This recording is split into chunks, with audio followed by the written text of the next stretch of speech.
Hello everyone, welcome to Veranda IAS.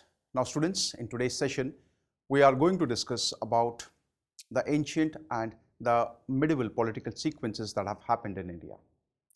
Now students, in today's session, our learning objective will be to understand what was the background, how many kingdoms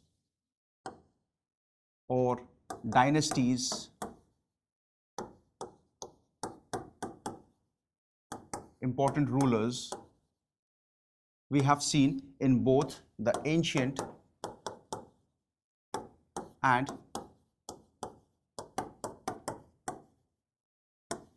the medieval India. In this particular session, we are actually going to focus upon the start. That means we will be starting up with the Indus Valley Civilization, how actually the people during the Indus Valley Civilization were living, what was the deities that they used to worship, also what were the various developments that were observed. After that, we'll be discussing about the Vedic Age, followed by the Mauryas, Kushanas, Guptas, the Vardhan Dynasty and the important ruler Harshvardhan, the Rajput and the Palas, their area, their domain, what all were the places which were actually controlled by the Rajputs and the Palas. After that, we'll be discussing about how the invaders from outside came and they established Delhi Sultanate. Now we'll be talking about the 5 important dynasties, the Khiljis, the Tughlaqs, the Lodhis, the Sayyid dynasties, etc. in the Delhi Sultanate segment. After that, we'll be discussing about how the Mughals came, the first battle of Panipat, how Babur established the Mughal dynasty here in India, how Mughal controlled India for almost over 250 years. After that, how the Europeans came to India, what was their initial objective, what were the various changes that happened and ultimately made them the ruler of this country. Okay, students, so let's start with the session. Now, first of all, we'll be discussing with the Indus Valley Civilization. Now, with reference to the Indus Valley Civilization, whatever details that we have found, see, it's all the data that we have excavated, and it is said that the Indus Valley Civilization was very prominent from 3000 BC to 1000 BC. Now, many evidences have actually shown us that the Indus Valley Civilization were the first Indian community to ever use bronze. Like bronze, we have seen in many cases with reference to the various dishes, utensils, or in fact pottery as well. Such ideas have been taken. Also, if we speak about the development and the planning with which the cities were made, whether we speak with reference to Mohenjo-daro or we speak with reference to Lothal, we have seen that there were several evidences which actually show that at that point of time, even at that point of time, people had well-planned cities, the towns were well organized, and also the people who used to live in the villages, they too followed the same pattern of planning. Now, there is one very prominent feature that must be known with reference to Indus Valley Civilization. Now, there was an idea, the people who were considered as noble. Now, from the structures, city structures that we have excavated so far, it can be known very easily that the people who were rich, or you can say who were considered as noble, they used to live at the high places. And those high places were actually known by the name citadels. Okay? Citadel was the name that was actually used with reference to the places where the nobles or the rich people lived. Whereas for the commoners, it was the lower ground. Now, there could have been various reasons for that, and for all those reasons would be discussed in the main classes, right? Now, also, we have got many evidences that the people during the Indus Valley Civilization excelled in agriculture, making crafts, and also there are various evidences which show that a trade practice was followed. Though we don't have any significant evidences of how the business or how the trade was performed, but it can be, yes, it can be assumed, because no signs of currency or no signs of coins have been founded. So what we can assume that at that point of time, the trade was basically performed on the famous barter system.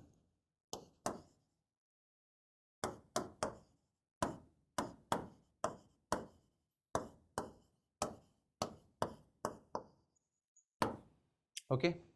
Now, with reference to a very important site, Lothal in Gujarat, what we can say is that the people were at that point of time, they were involved in a naval expedition, because we have found evidences of a port in Lothal.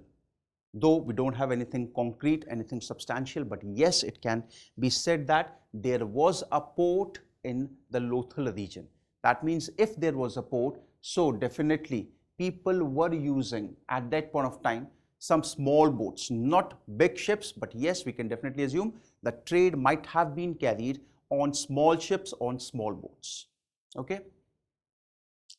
There are evidences where we can say that foreign trade got started with the Mesopotamian and the Egyptian civilization. See students, one thing that we have to understand and must know, if you're looking at the signs of early civilization, now when I'm speaking about early civilization, like Indus Valley civilization in India, Egyptian civilization in Egypt, the Mesopotamian civilization in Iraq, modern day Iraq, okay, the Chinese civilization in China.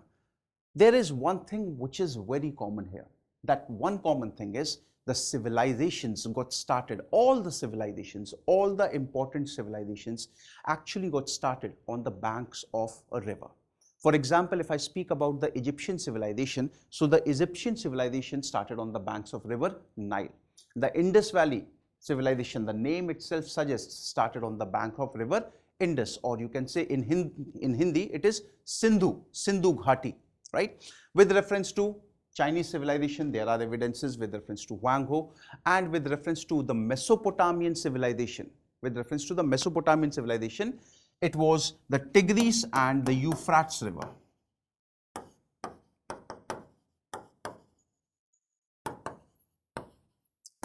So not only now, but back then, people realized the importance of the river banks, and everything got started that way. Okay. Now here you can see this particular picture with reference to the country situation. Here you can see part of Gujarat, okay, the Lothal site. Okay. If we are speaking with reference to the Harappa or the Mohenjo-daro excavations, right now you can find them in Pakistan. With reference to India, we have some important sites in Kalibangan, or you can say at Lothal. Also, a very important site has been found recently. The excavation has been carried out. It is in North India, and you can see a discovery series on that as well. Okay.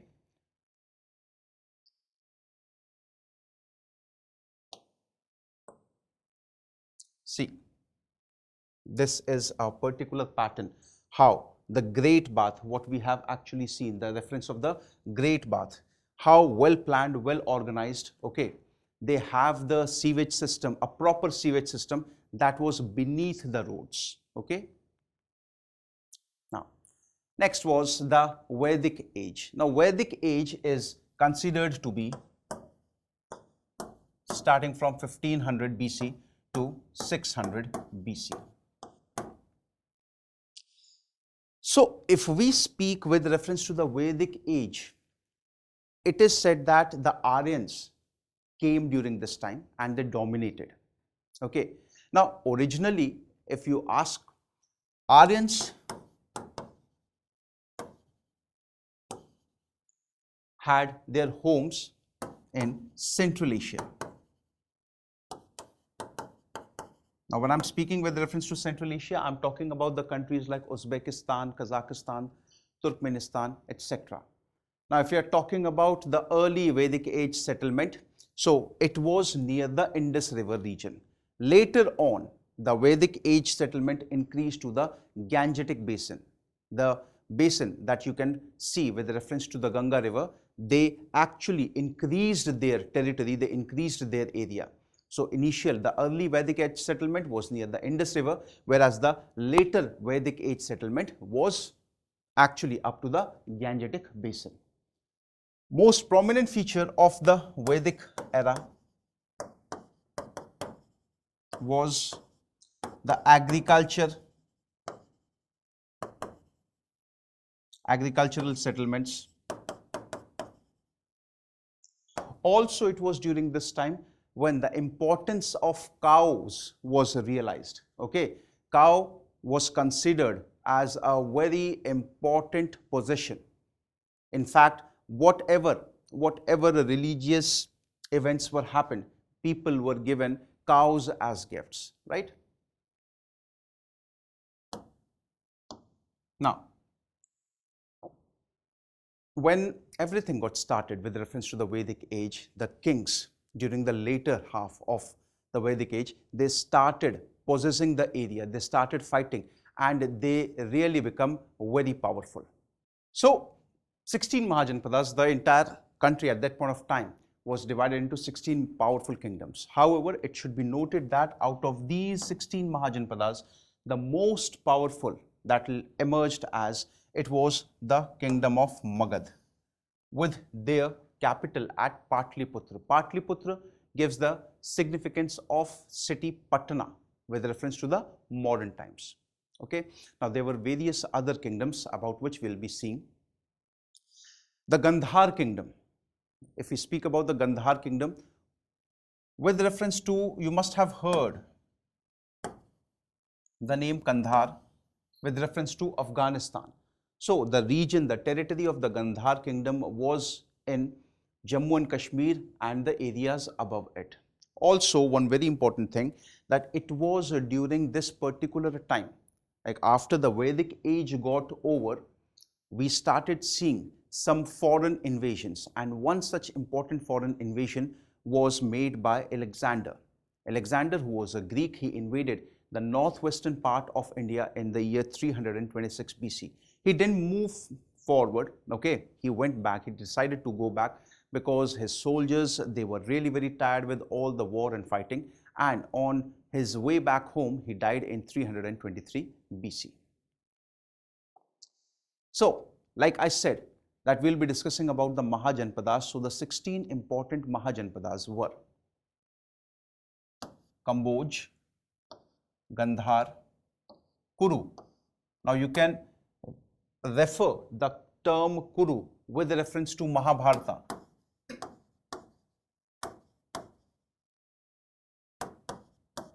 You must have heard the Kuru Vansh. It was actually the Kuru Vansh between whom the war of Mahabharata was fought. Then you had Panchal, you had Kosal, you had Sursen, you had Matsya, you had Malla, Vraji, Kashi, Vatsa, Ang, Magad, Chedi, Avanti, Ashmark. So these were the 16 important Mahajanapadas, or you can say that they were the 16 important power centers at that point of time. Ultimately, it was Magad who emerged as the boss, or you can say the master of all. One of the prominent ruler at that point of time, I'm talking with reference to the Vedic period just after the Vedic page. You must have heard this term, Jarasandh.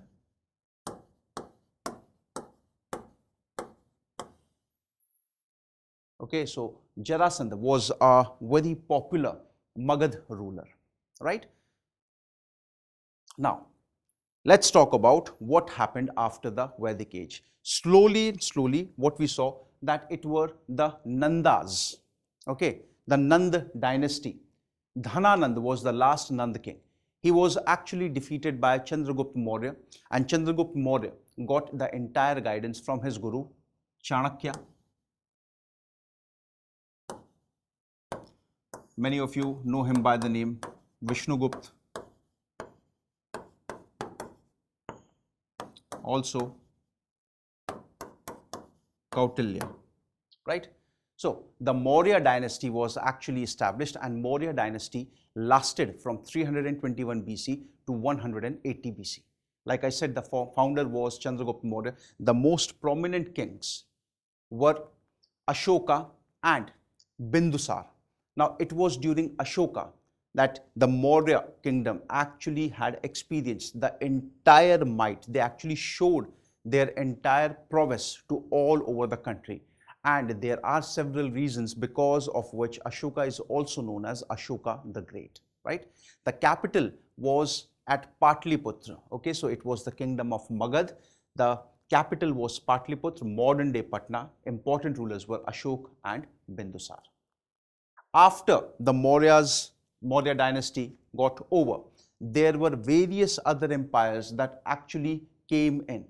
Some important kingdoms were the Indo-Greeks. Now, when I'm talking about Indo-Greeks, so some part of the northwest India, which was actually conquered by Alexander the Great, he left some of his representatives here and they were actually ruling. Later on, what happened, these Greeks, they married with Indian women and a new combination, or you can say a new dynasty with reference to the Indo-Greeks was formed. So the more important modern kingdoms after the Maurya dynasty were the Indo-Greeks, the Sakas, the Parthians, the Kushanas, etc. However, it should be noted that their area of control, their area of dominance, it remained primarily in the northern India territory. Now, out of all these important kingdoms, the Kushanas were those who had quite prominence and they were considered as the most powerful ones. One of the most important Kushan leader was, or you can say Kushan king was Kanishka.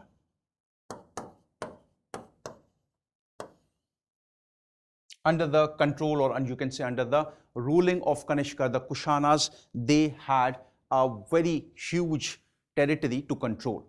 It should be noted that it was the Kushanas initially that had the area of Afghanistan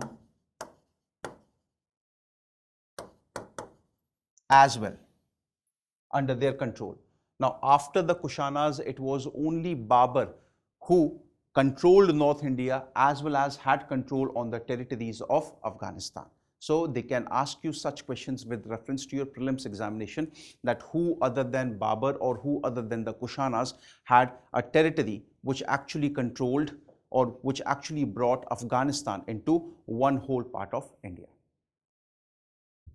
Now, with reference to the events that were happening in the South India. So in South India, it should be noted that the South Indian regions were actually divided and were ruled by some indigenous kingdoms, about which we'll be discussing in the later half of the sessions. Now, after the Mauryas and the Kushanas, we saw the prominence of Gupta. The Gupta Empire, it was very important and it was very powerful. One of the most important rulers was Samudragupta.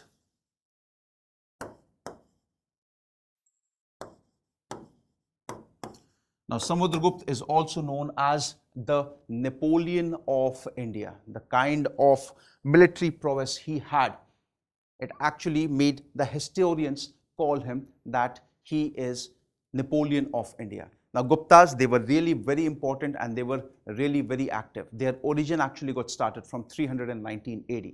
Some important rulers, like I said, was Samudragupta, Chandragupta I, Chandragupta II. Okay. One very important thing, or you can say one prominent feature of this particular empire was the feudal monarchy. Now, what exactly is a feudal monarchy? For example, there is a king, and there is a vassal. Now, what happened? The vassal will accept all the statements, all the words that are being made by the kings. And the king will ensure that the vassal is being provided with all kind of military, financial support, whatever he needs. Okay. So this was the idea of feudal monarchy.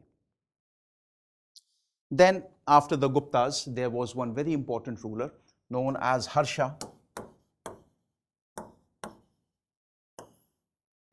Historians also refer him as the Harshvardhan. He was born in 590 AD and he died in 647 AD. He was a very prominent ruler of the Vardhan dynasty.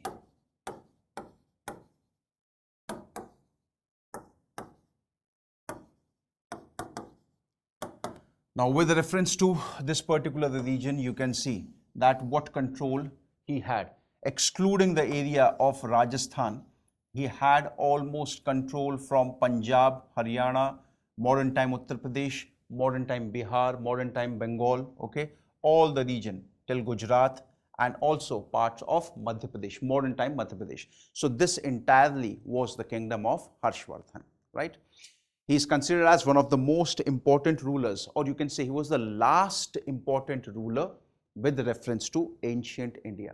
Now, when the idea of ancient India finishes and the opening of medieval India begins, so you can say that it was Harshvardhan who was the most prominent among the last rulers of this particular time. Now, also, one thing that is quite known about Harshvardhan was he was an ardent supporter, ardent follower of Buddhism as well. He took a lot many initiatives in order to spread Buddhism across the regions where he ruled. After that, we are discussing about the Rajput and the Palas. Now, if we are talking about the Rajput kingdoms and the Palas, they were most prominent during the time of 700 to 1100 AD. The most important ruler that we saw during this particular time, the last, you can say, it was Prithviraj Chauhan,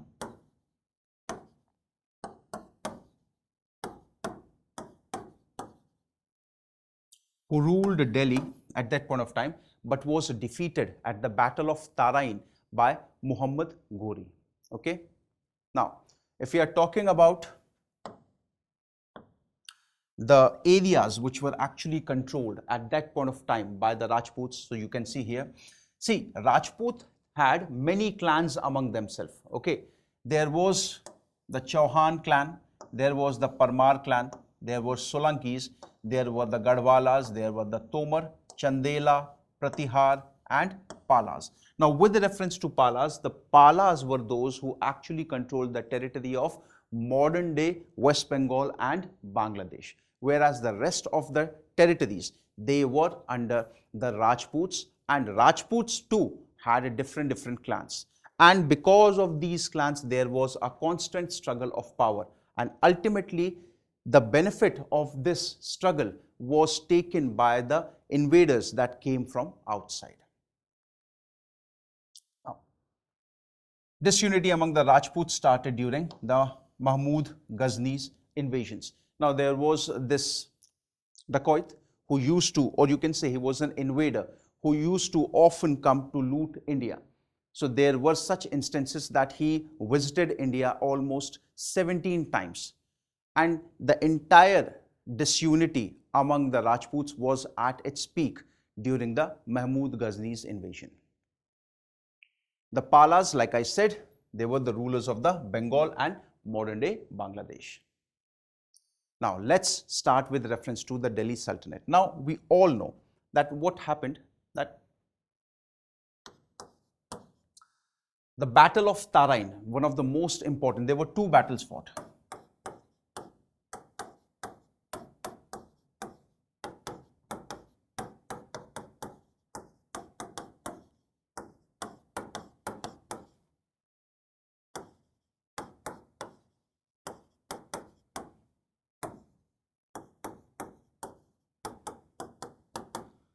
So, in the first battle of Tarain, Muhammad Ghori, he came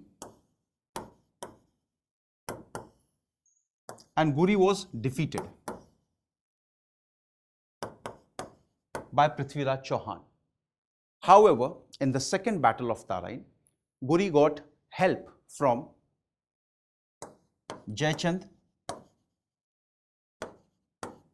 And just because Prithviraj Chauhan was bit complacent, as he had defeated Muhammad Ghori before, so he was bit complacent. But ultimately what happened, that Ghori got succeeded in defeating Prithviraj Chauhan, made him a captor and ultimately killed him.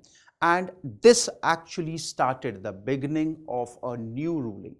Now, the people who were ruling now, they were not the natives of India, but they were invaders and they came from outside.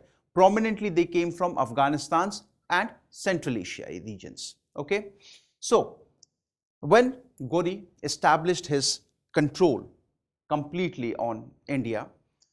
In 1206, he gave the complete authority, complete control to one of his slaves whose name was Qutbuddin Aibak.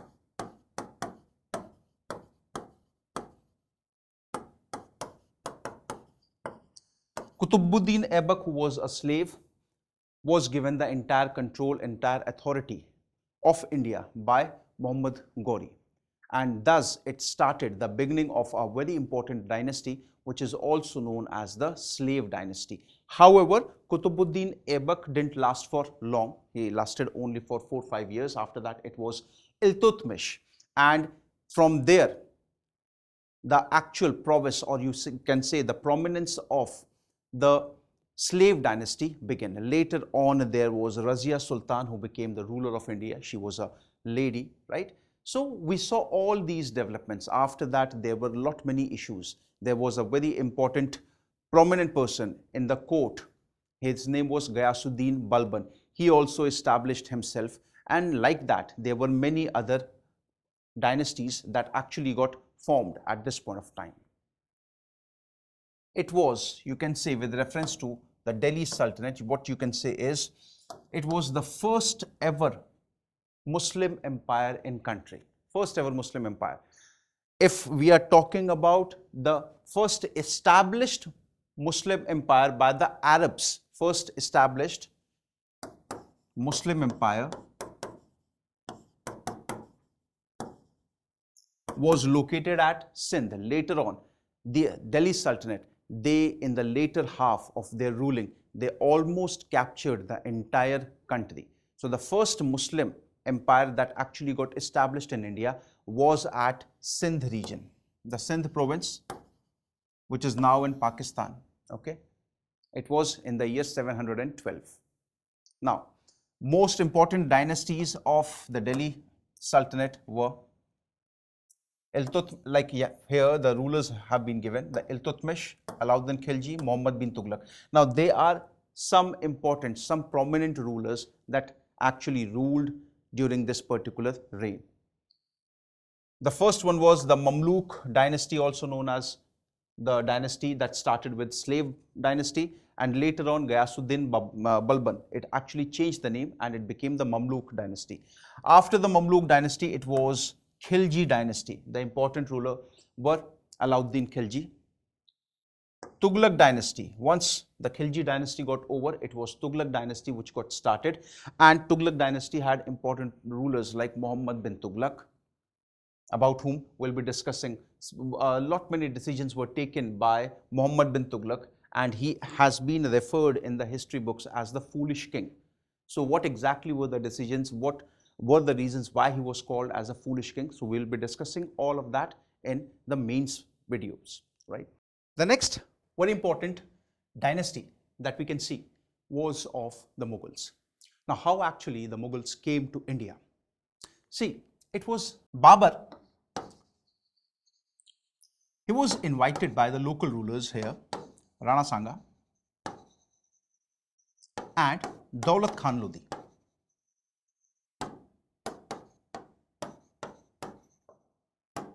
Now, what exactly they had thought was that Babur would come, he would fight against the problem which they are facing against Ibrahim Lodi, ultimately will defeat Ibrahim Lodi and will go back to Kabul with all the plunder that he has made. But Babur had different plans at that point of time. Babur decided to stay here in India, and as a result, Babur had to fight a couple of wars against the local rulers. Now, one such war which Babur fought against Rana Sanga is known as Battle of Khanwa. Also, Babur had to fight a war against Muhammad Lodi, which is known as, or you can say, the war actually was fought on the banks of river Ghagra. Babur defeated both of them, and it can be said that it was Babur who actually led the foundation of Mughal dynasty here in India. Now, if we speak about the effective ruling of Mughals in India, It got started with the rule of Babur and till the time Aurangzeb ruled. It was a very complete stronghold of Mughal over the Indian territory. However, the rulers after Aurangzeb, they weren't effective enough. They weren't efficient enough. And that's the reason we saw that the disintegration, or you can say a reduction in the area of rule of the Mughal dynasty. The last Mughal was Bahadur Shah Zafar,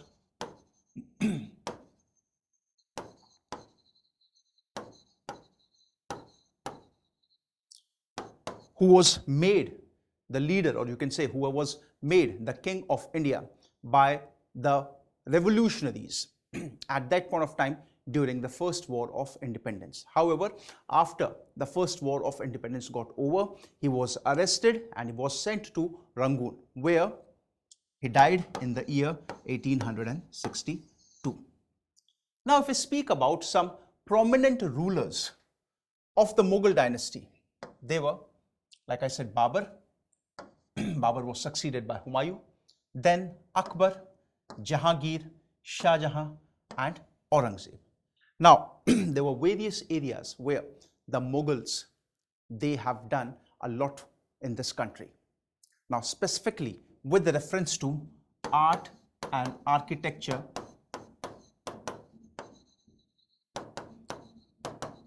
was in its complete prime, especially during the rule of Jahangir and Shah Jahan. Okay? European penetration, see, it is really very important. Europeans, they came to India as businessmen. They actually wanted to do trade here. The ultimate idea that they have heard about India was that India is a place from where they can definitely get lots and lots of trade opportunities. So initially during the court of, you can say, Jahangir, the first Britisher, he came, and ultimately the order of setting up a factory at Surat was given to those Europeans. Now, it should be noted that the first European that entered, or the first European that came to India as a trader in 1498, it was Vasco da Gama.